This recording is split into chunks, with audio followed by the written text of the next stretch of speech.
Earnings season continued this week on Yahoo Finance. We heard from some big names like UPS and Disney. The reports have been mixed as companies continue to deal with high interest rates and economic headwinds. Here's a recap of the results. So we look at this UPS results. UPS tends to be seen as an economic bellwether. Is that still the case with all this sort of Teamsters noise? What can we take away from these numbers? Yeah, Julie, I think it is a little bit concerning about what's going on with the consumer. I mean, yes, we have the situation where they blamed most of it on this new contract, but on a on a macro basis, that's not all that great because we worry more about wage inflation and what does that mean for the Fed, and will they keep rates higher for longer, even if they're going to stop, or even if they've already stopped cutting rates. But on the consumer side of things, as you said, the demand was down, revenues are down. I mean, we can talk about their margins might get hurt because of the higher wages, but if revenues are down, revenues aren't impacted by wages, and that tells us that maybe the consumer starting to pull in their hands. I mean, we saw some news out last week on the domestic travel side from JetBlue, and even though people are going overseas and they're spending time in restaurants and the experiences, they seem to be pulling their hands, pulling their horns in a little bit, and that does get me a little bit concerned, given how important the consumer is for our economy. Matt, let's stay overseas for a hot second here, because when we think about that international impact that the company talked about in this quarter, saying that the revenue decreased 13%, primarily driven by a 6.6% reduction in average daily volume and continued softness on Asia trade lanes. How much longer do you think that could continue to be a headwind for this company? Well, I mean, the problem we have is that the slowdown that we've seen in other parts of the world. I mean, Europe seems to be stabilizing, but Asia certainly not. And we have some more news, of course, out of China on their trade numbers that are very concerning, and that of course spills over to the rest of Asia. And with the again this whole idea that we've been harping on for most of this year, that people are spending less money on stuff and more money on experiences. Well, that's fine. But if the experiences are starting to pull back a little bit, and we've already have a problem with people buying material items, that again creates the kind of headwinds that we don't want to see in an economy here that is based 70% based on the U.S. consumer. At the same time, how should we be thinking about the U.S. consumer? Because as you said, there has been this shift to services from stuff, and yet then you had Amazon, whose stuff is selling pretty well. So it feels like I don't know, it's a little murky right now. Yeah, no question, Julie. It's not like we're looking at the consumers suddenly imploding, but we do have the.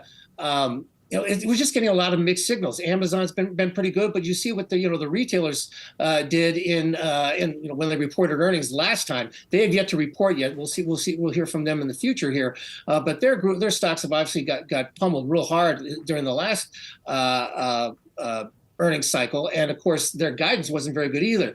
Their stocks have bounced back a little bit, but that I think seems to be more technical in nature. And again, the concern is not so much that the consumer is going to implode, but it does start to soften with credit card debt at all-time highs and savings rate having come down from the level we saw at the pandemic. I mean, are they going to be strong enough to fuel further gains going forward?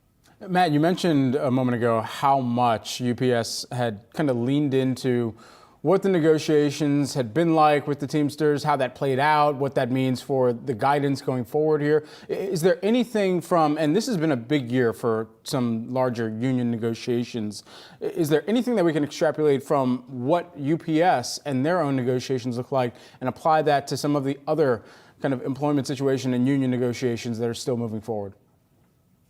Well, there's no question we're seeing it. The unions and workers overall have more leverage than they used to have, and whether you see it in restaurants, we've been talking about it for a couple of years now. Well, now these union contracts, which obviously involve tens of thousands of people, are coming to a head. And look what happened with the pilots unions. You're getting 40% increases. Mm-hmm.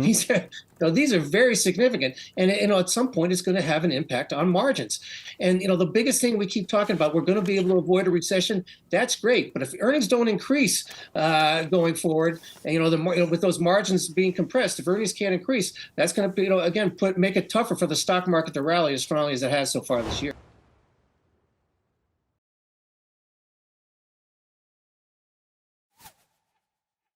Well, Wendy's reporting earnings today, falling short of revenue estimates, but just beating profit expectations.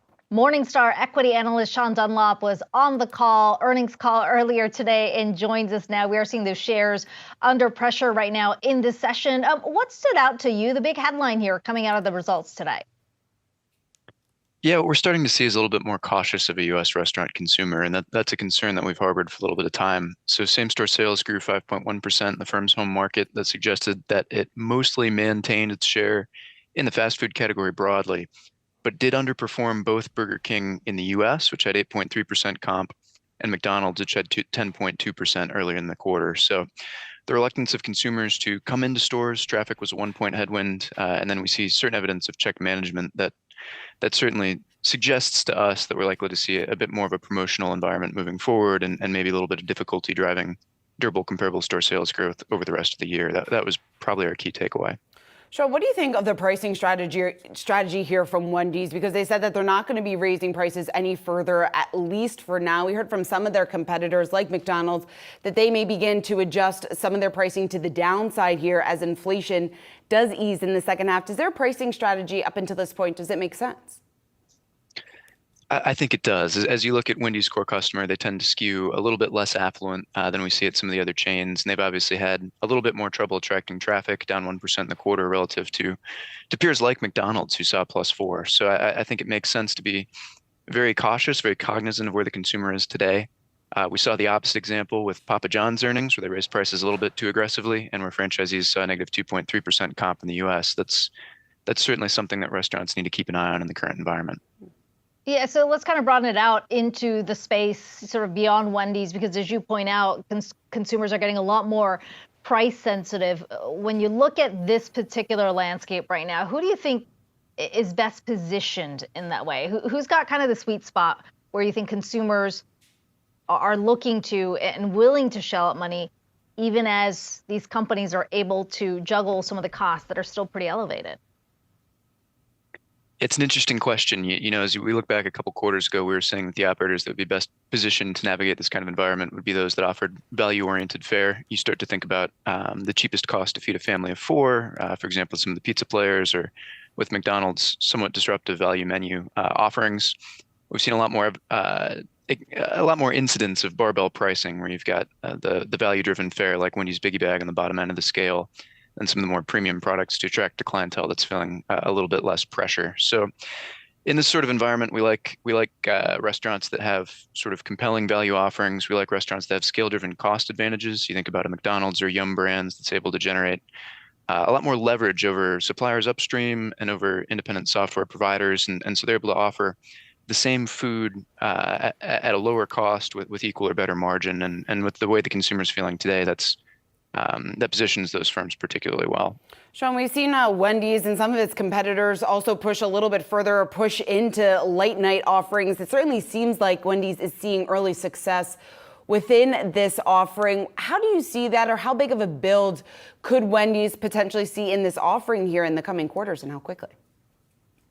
Yeah, I wouldn't necessarily expect it to move the comp materially. I mean, we're talking about a couple points of comp as you think about where the day parts break down. But the big news, I think, to take away from this is we're now at a point where the industry is only about 2% below pre-COVID staffing levels.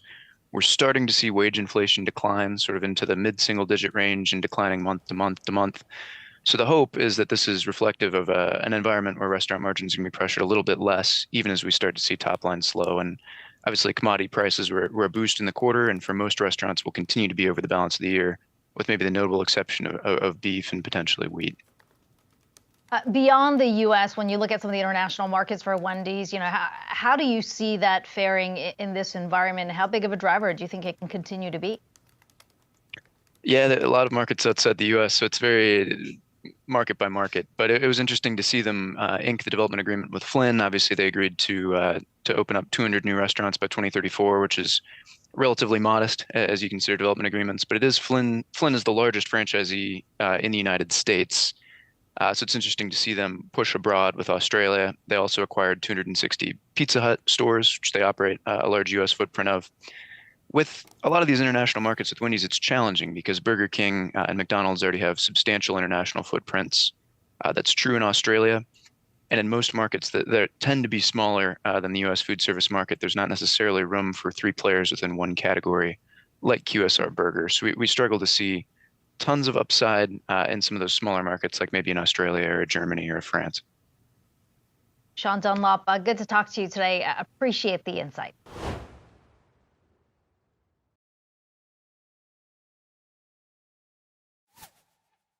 Disney out with a beat on earnings and a narrower than expected streaming loss, but revenue missed expectations and streaming subscriber numbers fell short. That's pressuring the stock in after hours trading. We're looking at a loss of just about 1%. For a deeper dive, we want to bring in Geetha Ranganathan, Bloomberg Intelligence senior media analyst. Geetha, it's good to see you here. So some good news and bad news in this report, at least from the looks of it right now. Some concerns about subscriber numbers missing expectations, revenue coming up a bit short.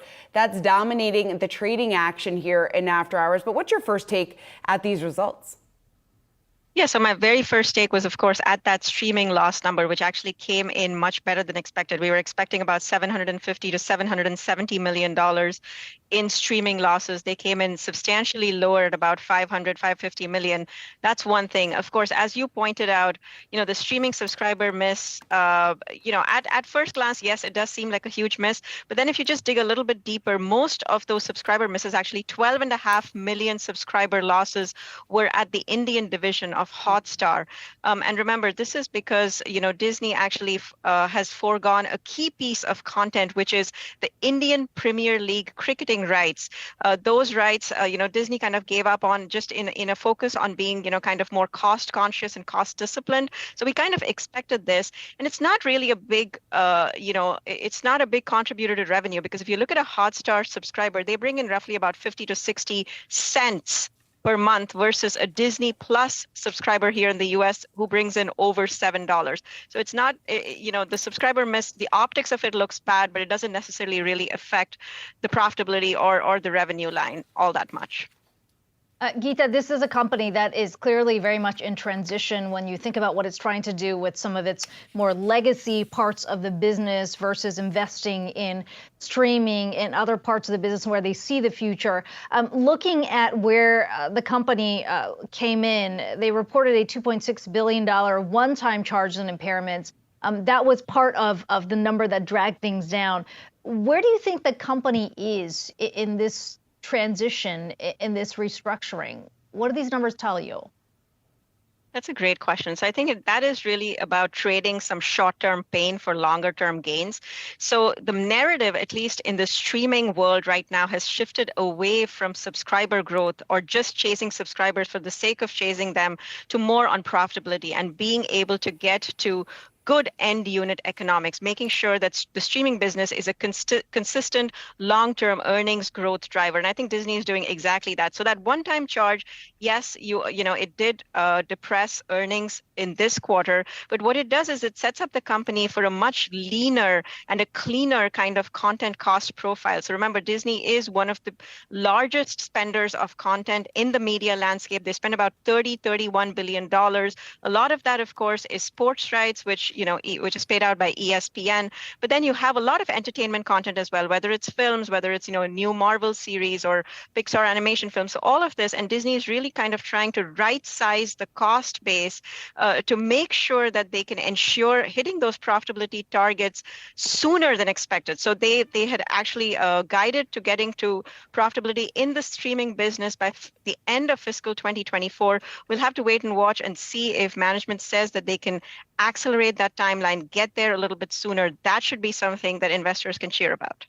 Geetha, what do you think about Iger's vision, his broader vision for ESPN? We had the news yesterday about Disney teaming up with Penn Entertainment, going into sports betting, something that many analysts had expected now for quite some time. But does this signal anything broader just about what the future could look like for ESPN? I think the one thing that it definitely does tell us is that there is still a lot of value in the ESPN brand name. I think that is, a question that some of the investors were kind of asking, is there really value in ESPN? Does it have, the name recognition, the brand recognition? And absolutely, yes, it does. The fact that they're now able to get, $2 billion over 10 years without necessarily getting directly involved in the sports betting business, obviously, I think is low risk, high reward for, Bob Iger. So kudos to him for getting that deal done. And it really helps them now kind of monetize younger audiences, right? It's not just about reach, it's about kind of being able to monetize that. And they're going to be able to do that now. Does it say anything about whether they're going to spin out or sell the company? I'm not sure as yet. ESPN is still a very critical brand. It's still a very, very critical property to Disney. Of course, all options are on the table, as Bob Iger has said repeatedly. But having said that, you have to remember ESPN is also important to the company from a bottom line perspective. Yes, it is under pressure because of cord cutting, but it does still bring in about $3.5 to $4 billion in EBITDA every year. And now you have this additional revenue, of course, from the Penn deal as well. Finally, we've been talking a lot about what that content pipeline looks like for so many studios, given just how long the WGA strike has been going on, and now you've got SAG-AFTRA on top of that as well. Bob Iger has said, at least publicly, he doesn't think these demands are realistic. How big of an impact is this having on the company? I mean, how do we kind of bottom line it? Because we keep hearing the pipeline is still there. It's a matter of how long this goes on. What do you see? That's a perfect point. And ironically what we're seeing is the strikes are actually helping the bottom lines of these companies. I mean, we've seen this across the board from a Paramount to Warner Brothers Discovery, and today we saw lower streaming losses for Disney as well. So it's fewer content costs, so obviously better profit profile, something that the street is extremely focused on. So in the short term, it's actually helping them, ironically, but in the long term, that's when it's going to become a real problem, because content is the lifeblood of all of these media companies, most notably Disney. They have all of their key franchises, which are critical to driving new subscriber gains, which are critical to driving revenue and ultimately profits. So the sooner these strikes get resolved, obviously it is better for the industry as a whole. Geeta Ranganathan, Bloomberg Intelligence Senior Media Analyst. Good to talk to you today. Appreciate you stopping by.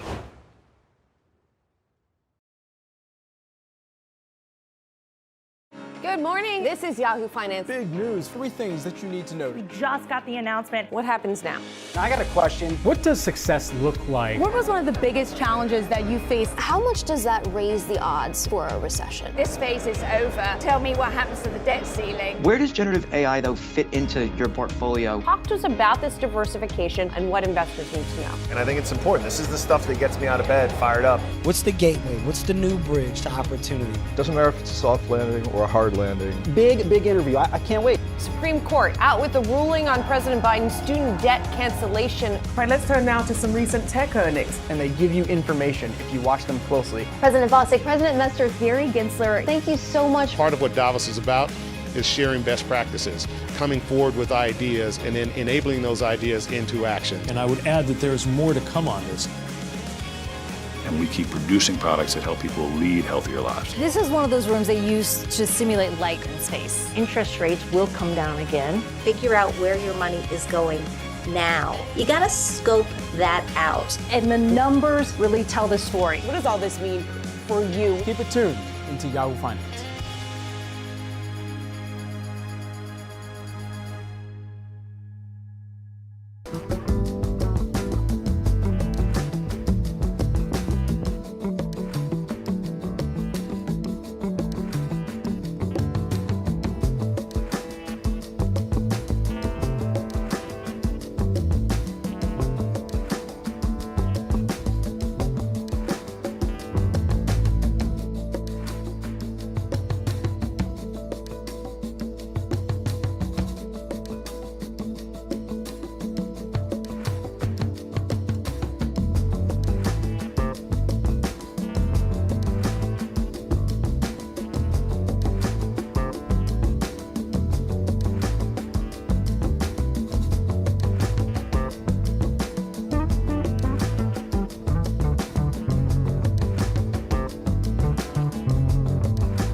Speaking of wild years, Disney, the latest streaming service to hike prices and crack down on password sharing. The media giant shifting focus to capitalize on existing subscribers, with CEO Bob Iger telling analysts on the earnings call that the company is aiming to migrate more subscribers to its ad-supported option. For more details on the call, we're joined by Yahoo Finance's Alexandra Now. Ali, what stood out to you from the call? There were quite a few things that stood out. I think number one being the fact that we are going to see price hikes again for the second time in a year. And I think for most consumers, they're thinking to themselves, what the heck? We now have all these streaming services and they're getting more expensive. And these price hikes are pretty significant. The price of Disney Plus, that's going to go up by 27% to $13.99 a month in the US. That's up from the prior $10.99. And remember, when Disney Plus first launched in 2019, that price was $6.99. So now we're pretty much double from those levels. Hulu, meanwhile, those prices are going to increase by 20% or $3.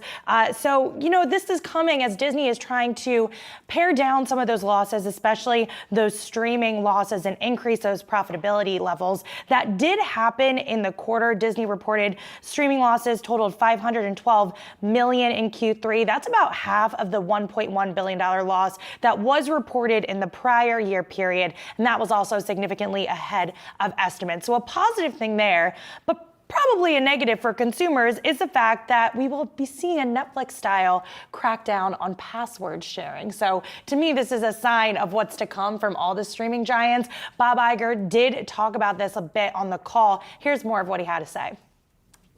We are actively exploring ways to address account sharing and the best options for paying subscribers to share their accounts with friends and family. Later this year, we will begin to update our subscriber agreements with additional terms on our sharing policies, and we will roll out tactics to drive monetization sometime in 2024. So 2024, the password sharing crackdown coming to Disney Plus users. And then another key thing I want to mention is the parks business. Bob Iger did say that there's been some softness when it comes to Disney World in Florida. And that's due to a few things. One, the fact that we've seen tourism slow. We've also seen a strong US dollar that has discouraged travel from international guests. In addition to the fact that we've seen a decline post-pandemic when it comes to that pent-up demand. So not as much demand as there used to be. That being said, though, we did see the parks, experiences, and products segment surpass revenue expectations in the quarter. Operating income also came in strong, $2.43 billion. That's ahead of estimates and also ahead of what we saw in the prior year period. International parks, a large part of that story. And then finally, when it comes to ESPN, we didn't get too many details on that, but we do know that Bob Iger is super committed to bringing ESPN fully over the top as a direct-to-consumer streaming service. He talked a little bit about that Penn Entertainment partnership, about how Penn was very aggressive in their approach, and that's why they went with them. So we'll see what's to come from that. All right, so got to know your vibe check from this call. I would say the vibe check is fine. It's fine. I think from an investor perspective, we've seen shares go up. I do think it's encouraging that we have losses going down, and they do seem adaptable, right? Disney seems not to be so tied to what they said they were going to do, like sports betting, for example.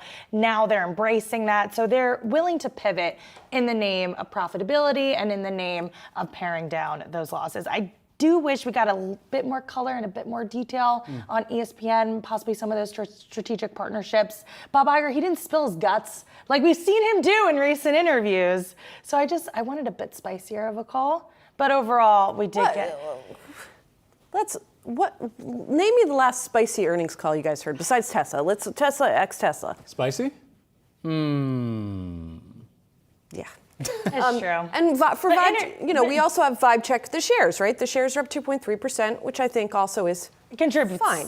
Yes, it's which fine. is fine. So Last quarter. That's my take. Yeah, that was spicy. That was spicy? Yeah, it had spice.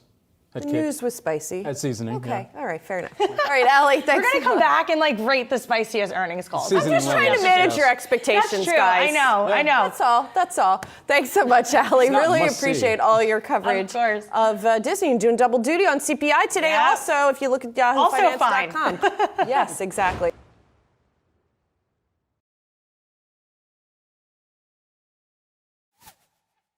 Disney reported mixed results for its third quarter after the bell on Wednesday, missing expectations for revenue but beating on earnings per share. Disney stock higher today after initially dipping in after-hours trading. Joining us now, we've got Matthew Thornton, who is the Truist Securities Analyst. Matthew, great to have you here with us this morning. How should investors look at Disney stock after this report?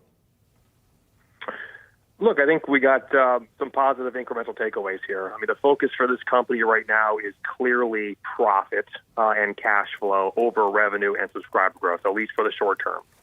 And if you look at what we got yesterday in the streaming business, profit was better, particularly on pricing. Subs were weaker, but I think that should be and probably was expected.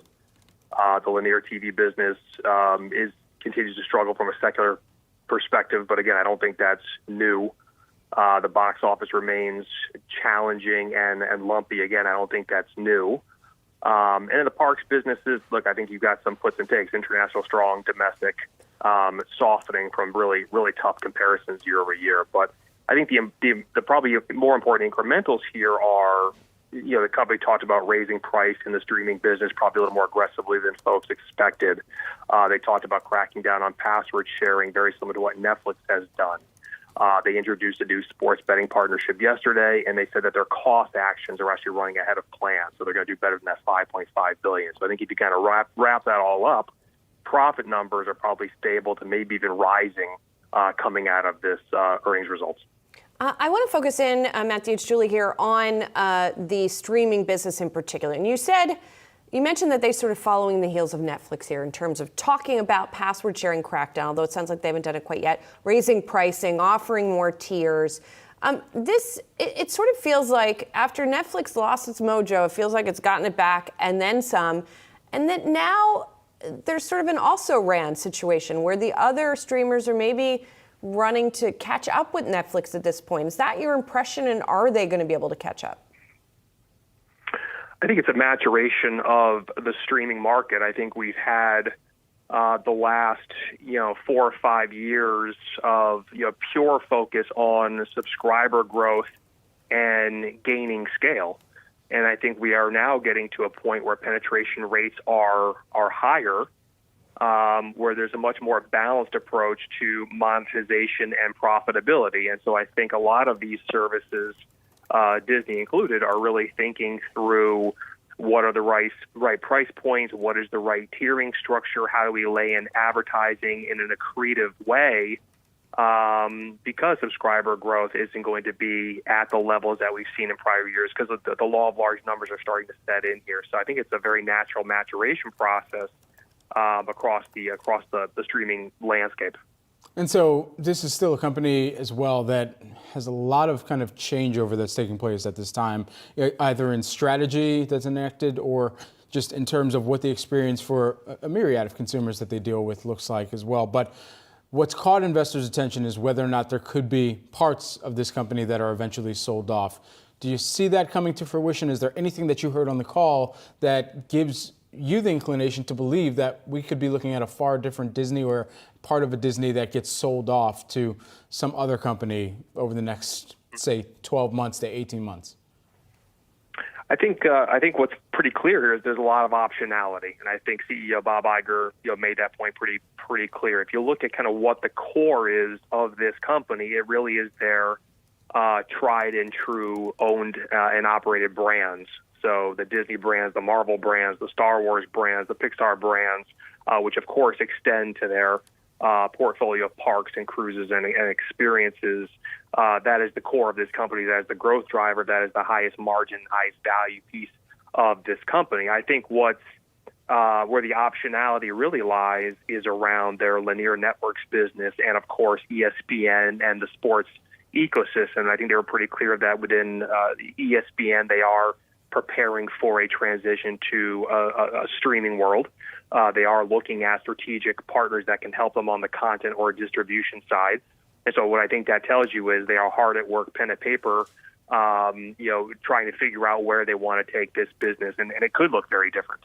And when you think about the legacy networks business, so, if you think about ABC and FX and some of the linear channels, I think again, all cards are on the table here, and that could include a sale or spinoff of those assets. So I think the point here, we don't want to get over our skis, but the point here is there's a lot of optionality, a lot of work being done, a lot of conversations being had. Matthew, bottom line, I know you're buying the stock, but given what we heard specifically from the company on the call and in the report, would you be buying that stock today on what you heard?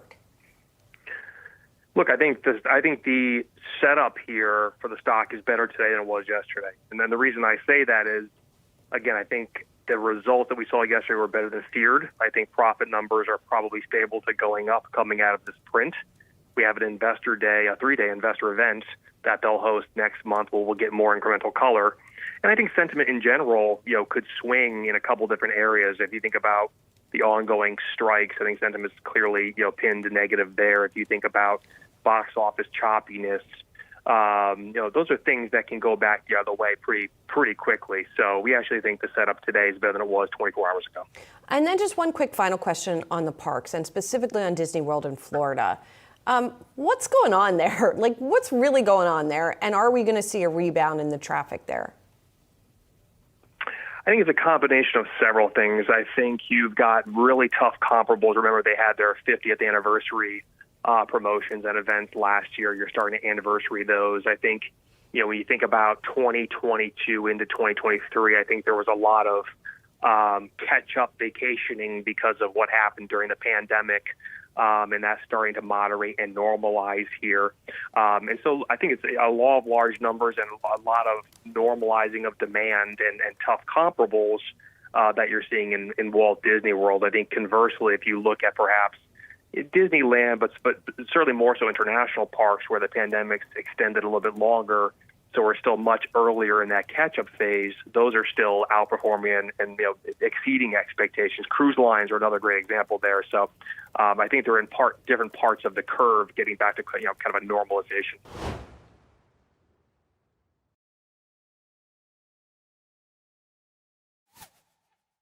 Here's where we're at. When we saw real hyperinflation last year, we took aggressive action, as most food companies did, to protect our margins. We have not had passed on a price increase to our customers since about July of last year. So our team's done a nice job of holding that. We're going to be lapping all of those prices. We want to meet consumers where they are in the back half. And we believe we're in a good position as we lap all of the prices, try to hold it steady, deliver value to our consumers in the back half, and see volume recover as we do things like family packs that provide more value to consumers and use our productivity initiatives to hold pricings where they are. So it's certainly coming out of a spot. Our consumers are certainly feeling the punch, but we believe we're focused on that. We're focused on delivering that value to our customers, ultimately to our consumers, and expect to see that volume recover as our price impact inflation to the customer really goes to back down to normal levels.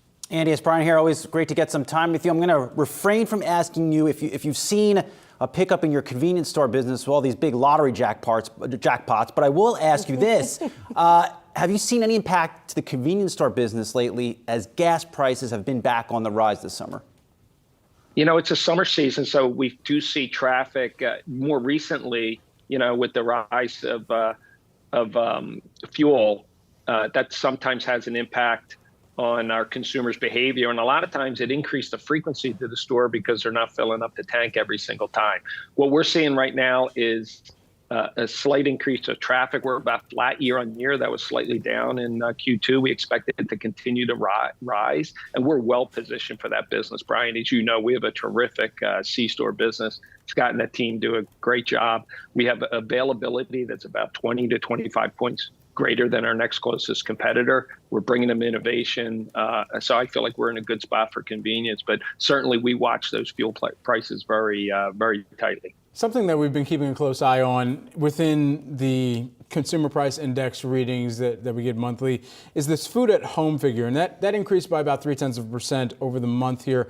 And the reason that we're keeping an eye on that is because that directly correlates as well to your business. If people are going through one less aisle and saying to themselves, you know what, I need to cut back on that particular part of my grocery experience. How do you make sure that you're retaining that customer? And is there any pickup in those grocery aisles among some of the newer products that you've introduced into the stores?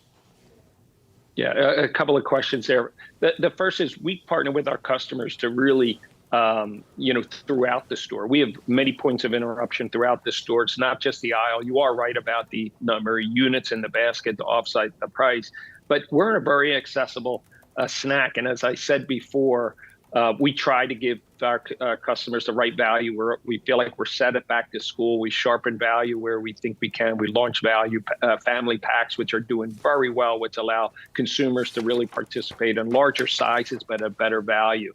So we do all of that and partner with our customers in a very good way to be able to take advantage of that.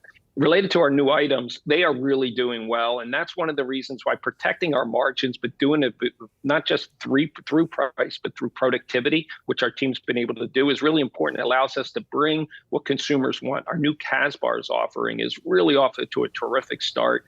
It's a reimagined baked goods in a bar form that expands the consideration set into the $65 billion snacking universe for all of our consumers, and gives them really the quality of baked goods they expect for Hostess, but the indulgence of a bar and layers that they want. So these things like family packs and old-fashioned donuts and our zero sugar Bortman cookies are all ideas that we're able to bring to consumers because of our productivity initiatives. And that's what consumers are looking for in indulgent snacks. Andy, earlier on today, I caught up with Campbell Soup CEO Mark Klaus, and I see a lot of similarities between how he leads, how you have led. I see similarities in the businesses. You have both led turnarounds of these storied brands. He just made a big acquisition. I mean, do you think there's a deal to be had out there over the next few months as we might start to see a pickup in consumer packaged food? Is there a new category you want to get in? In Mark's case, he's expanding into higher priced pasta sauce. Yeah, Mark's a terrific leader. I've known him for over 25 years, despite being a West Point guy and I'm an Annapolis guy. He's a terrific leader, so I'm not surprised his success. He's leading Campbell's too. But very similarly, we look at the M&A landscape, and our frame of reference is around snacking and indulgent snacking. And we have built over the last several years capabilities, whether it's consumer insights, marketing and innovation, our supply chain, to be able to take advantage of this growing $65 billion landscape. And we see that M&A and some of these businesses that are maturing are at the right spot that may have been interrupted by COVID, really moving into that space in a really nice way. So it's always part of our calculus. Our number one place for capital is our core business, and number two is M&A. And our team's doing a really nice job of doing that. We're coming out of building out our Arkadelphia bakery, which expands capacity we need. And our next priority is M&A. We think we're in a really good job for that. And if not, our organic growth and our long-term algorithm will create great shareholder value. Well, the Traeger Grill's CEO once told us that Americans love grilling. And Andy, you've made a good case for Americans loving snacks today. Hostess Brand CEO Andy Callahan and Yahoo Finance's executive editor Brian Sozzi. Thanks so much for the time.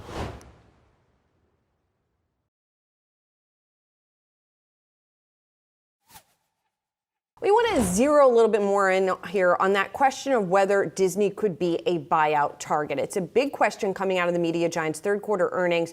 You apparently shouldn't ask CEO Bob Iger specifically about it. Here's what he had to say when asked on last night's earnings call. On the theme of considering options for Disney, there was an article published recently that speculated that the entire company could be sold. I just am not going to speculate about the potential for Disney to be acquired by any company, whether they're a technology company or not.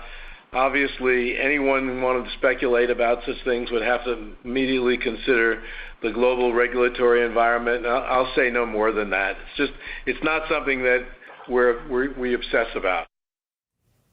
Iger may not be obsessing over it, but some analysts probably are. Joining us now, Robbie Whalen, Wall Street Journal reporter who covers Disney. Robbie, maybe they're not selling the whole company, but there is still the question of parts of the company, what will be sold. And I think that's still very much on investors' minds. What are you hearing from inside the company and from investors and analysts about that question? About the sale of assets, you mean? Yes. I'm hearing that Bob Iger is very anxious to reduce his exposure to the linear TV business, which not only is dying a fairly quick, painful death, but it also is something that he's been talking about for over a year. I mean, he has his famous quote from when he was not in the CEO's chair last year, where he said that linear TV is headed for a precipice, and we don't know. It's not a matter of if, but when this business stops being profitable. A lot of people think that once we hit 50 million U.S. households with access to cable packages, either through traditional cable or these digital services that bundle cable channels, that's sort of a psychological barrier, and there's a lot of people who are kind of going to drop out of the business at that point because it's going to be much harder to make money. But yeah, I mean, he clearly wants to sell whatever value there is left in that business. He's made it pretty clear there's a for sale sign on that. And he's looking for partners in ESPN. From what I've heard from folks who speak to Iger is basically that he wants to reduce exposure on linear very badly. He wants to get that done as soon as possible because it's a big albatross on the company's stock price. But also that he feels very strongly that ESPN needs to continue to be part of Disney going forward. And to the extent there have been rumors that ESPN might be spun off or is on the block itself, I've heard those rumors kind of diminish by people who know what's going on. Interesting. So, if indeed, as you're talking about, he's been wanting to somehow exit or reduce exposure to the linear business, why hasn't, ESPN aside, is it tough to find buyers for this stuff right now because nobody wants exposure or more exposure to this business? There's some thinking that TV networks like that could sort of go the way of newspapers, the way they've gone in the last few years, which is to say that there might be buyout firm interest from them. Certainly there's interest at a fire sale price in them. But I mean, don't forget that these networks and this business itself, for Disney at least, still throws off about $1.8 million, $1.9 million a quarter in operating income. So it's not like they're actually losing money on this business. It's just that there's been this inflection point we've reached at Disney at least, which is that businesses like the parks are really a lot more reliable at this point than linear TV. For years and years, linear TV is what subsidized every experiment that Disney wanted to try. It's certainly what subsidized the push into streaming and sort of the all-out push that they made at the very beginning, where they were focused entirely on growth and on attracting new subscribers and basically giving it away for free to a certain extent. That was all paid for by these advertising fees and subscription fees that the linear TV business generated. They're just not coming in as consistently anymore, not by a long shot. Robbie, what's clear here, too, is that there have been two very different types of eras that Bob Iger has had to govern Disney through. And previously, it was the one where they were acquiring some of the major kind of content producers and then also making specific deals in order to make sure that they could grow out their business and kind of engage with a larger fan base. And now in this one, it seems like we're watching kind of an executional strategy where trimming some of the costs, some of the fat, trying to figure out exactly where that next wave of growth or leg of growth is going to come from, and ultimately what the succession plan looks like at Disney. But for right now, with Bob Iger over top of the company still, what is the defining type of narrative that kind of annexes itself to his leadership right now through this era? Well, yeah, it's a really strange thing to see in a lot of ways. Bob Iger as seller, and as you noted, for most of his career and for most of his time leading Disney, his legacy and his the imprimatur that he's put on the company has been to acquire. He's bought Pixar, he's bought Marvel, Lucasfilm, and then of course the 2019 deal to buy most of the entertainment assets of Fox. That was a $72 billion deal. This is a guy who's made being acquisitive his signature for the Walt Disney Company. And he's had great success. He's grown the company from, something like 40 billion market cap to, at one point it was around 270 billion market cap. I mean, the growth has just been phenomenal, and that's why he has the reputation that he has. So looking at him and seeing him saying, our new MO is we're going to sell in order to right the ship and to stabilize the company for the future is jarring for a lot of people. And I think it's actually jarring even for him I think if he had his druthers, he would be out there thinking about what's the next company, the next library of IP that he can acquire to sort of lead the company into the future. And to be clear, there is one acquisition that he's looking at, which is buying the rest of Hulu from Comcast. I mean, Disney's going to be locked in a negotiation with Comcast over the next year, likely, to sort of figure out what the right price is for the rest of Hulu. But I think it's very uncomfortable, and I think it's going to be really interesting to watch how that plays out on Succession. Because if you're a guy whose core competency is growing and acquiring and expanding a company, a beloved American brand, into other areas and other storylines, other types of content, when that's what he loves to do, if what he's being forced to do is instead to sell off key assets, including ABC, where he essentially grew up as an executive, you can see how that might wear on somebody and how it might not seem like he's having a ton of fun, because that's what he has to do. He's making these tough, painful decisions.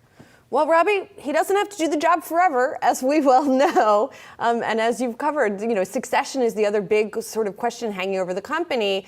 Just quickly here, a little confusing that he's brought in Tom Staggs and Kevin Mayer as sort of advisors now. But what's the latest we need to know about Succession? Yeah, that sort of set off the rumor mill running in a reasonable way, I think. I mean, so Tom Staggs, former CFO, former Parks head, a lot of experience in operations. Kevin Mayer is more of a deals guy, but he was definitely Bob Iger's right hand on deal making and growth when he was at the company. And the really curious thing here is that those guys now have moved on pretty fully. They're investing a few $1 billion for Blackstone in their own company, Candle Media, acquiring some brands like Reese Witherspoon's Hello Sunshine, Coco Melon, a lot of brands that might be of interest to Disney. But I have a hard time seeing Disney. In other words, Disney would have to buy them out most likely in order to bring them back if wanted one of those two guys to become the next CEO of Disney. And it's sort of every day that goes by, it sort of has felt less likely that might happen, just given the financial shape that Disney's in. I mean, you have to buy out a very big company in order to sort of pry away its leaders. And then secondly, Iger, you have to keep in mind, these two guys are guys who Iger passed over before. He elevated them to roles that really seemed like they're being groomed to be the next successor of the company. And he decided, no, I'm going to go somebody else. He went with Bob Chapek. And so it's very curious to see them back in the fold, even in advisory roles. But it's definitely set the rumor mill running. I think on Succession, look, the guy just signed a 2-year extension on his contract. He'll be here ostensibly until 2026. We know that they're looking at people, but I just don't think they're there yet. I mean, I don't think I think he really wants to do this right this time, and right means find somebody who can execute on his strategy and carry the company into the next era, so to speak, competently. And he wants to avoid what he views as kind of a nightmare with the last time he did this. And I don't think we're that close to having an answer on that yet. Yeah, well, hopefully he won't wait until, right before his contract is up. Robbie Whalen, thank you so much for your perspective on this. So the Wall Street Journal reporter who covers Disney, appreciate it.